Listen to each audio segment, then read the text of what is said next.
सम्राट अशोक के पोत की हम देवे कथा सुनाई।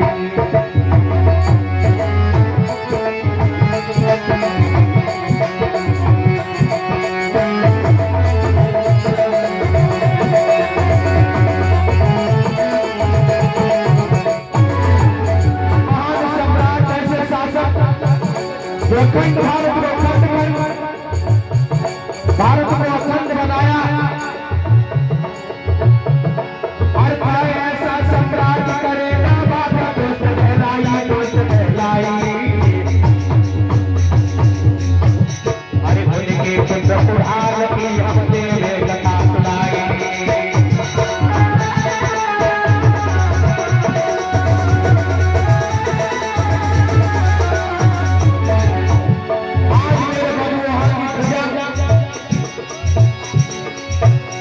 चौधर भारी दया धर्म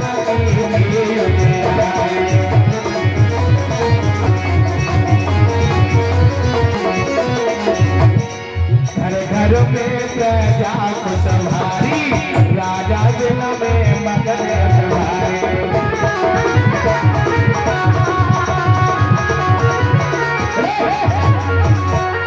ऐसे महान सम्राट अशोक जब पाटलिपुत्र के राजा है और मेरे बंधुओं उनके दर से जिन्होंने अस्पताल पेड़ पौधे जिनके राज में कभी सूरज नहीं हुआ वहां तक उनका राज था। और जहां पर शेर और बकरी एक घाट पानी पीते हैं मेरे बंधुओं किल्लत पर युद्ध करने के बाद उन्होंने जो युद्ध कई दिनों तक चला जिसमें बहुत सारी अबलाएं विधवा हो गई, माताओं की गोदें सोनी हो गई मेरे बंधुओं। फिर उन्होंने बौद्ध धर्म को स्वीकार किया और उनके गुरु जो थे वो मोंगली पुत्र थे। इधर उन्होंने जब कार्तिक की अमावस्या को उन बिहारों का जब उद्घाटन किया तो बड़ी तादाद में मेरे बंधु दीप जला रहे जिसे हम दीप उत्सव के नाम से भी जानते हैं। इधर धीरे धीरे समय व्यतीत होता है मेरे बंधुओं। जब चौथे नंबर की रानी पद्मावती गर्भवती हुई और पद्मावती की कोख से महाराज की जय जयकार हो। कहिए क्या समाचार है महाराज? समाचार कुछ नहीं है, समाचार बहुत ही शुभ है और इस घड़ी में आप चल करके भगवान की पूजा वंदना कर लें, उसके बाद में आगे की कार्रवाई दे दी जाएगी। चलो महाराज आप जब भी आप कचहरी में आते तब यही करते हो।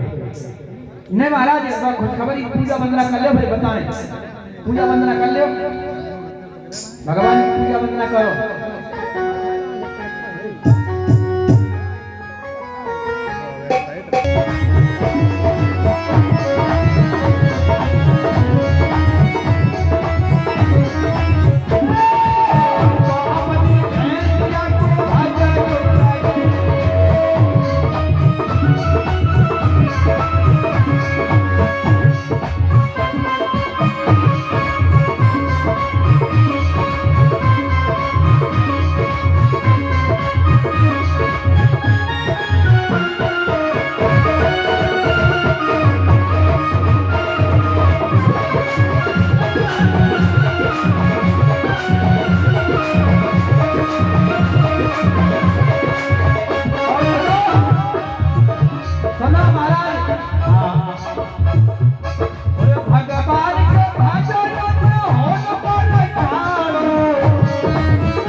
ये तुम क्या कह रहे हो? भैंस की पूजा करते हो?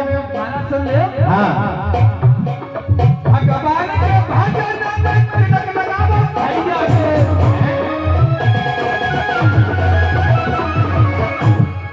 भगवान के भजन में तिलक लगावो भैया से। और भैंसिया के भजन में भैंसिया के भजन में दूध पिया हरिया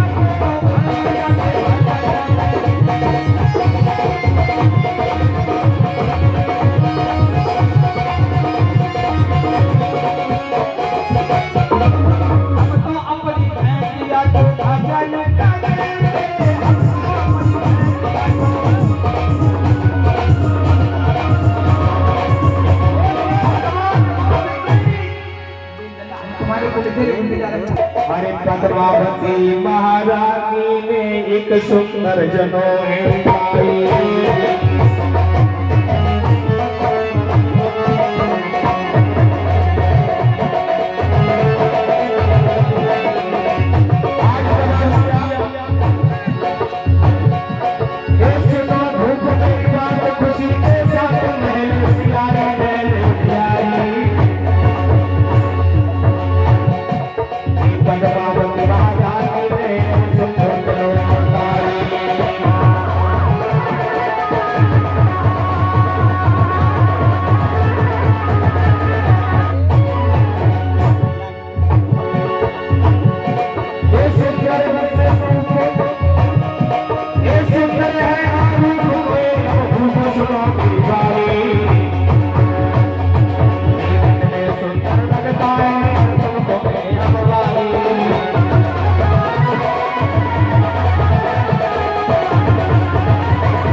क्या बात है? क्या समाचार लाए हो मंत्री?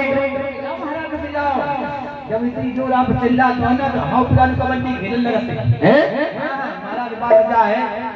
क्या बात है? आपके घर में जो बड़ी रानी है ना पद्मावती। अरे चौथे नंबर की रानी हमारी। हाँ वही इन्हीं की बात कर रहे हैं महाराज।